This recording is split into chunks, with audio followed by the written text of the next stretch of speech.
Online focus TV প্রতিষ্ঠা বার্ষিকী এক এক করে 4টি বছরে পদার্পণ করল।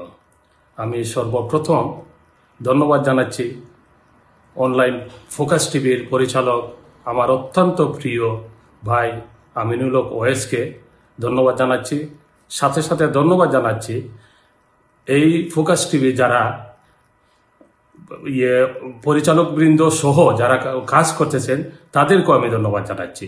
ফোকাস টিভি আমাদের কথা বলে, ফোকাস টিভি কমিউনিটির কথা বলে, প্রগতির কথা বলে, সংস্কৃতির কথা বলে। আমি সর্বশেষ এই ফোকাস টিভি যাতে বিশ্বের দরবারে আমাদের সংস্কৃতি, আমাদের ভাষা, আমাদের পতাকাকে বিশ্বের দরবারে পৌঁছে দিতে পারে এই আশা ব্যক্ত করছি। ধন্যবাদ সবাইকে। আলোতে থাকুন, ফোকাসে থাকুন, হাত রাখুন প্রজন্মের হাতে।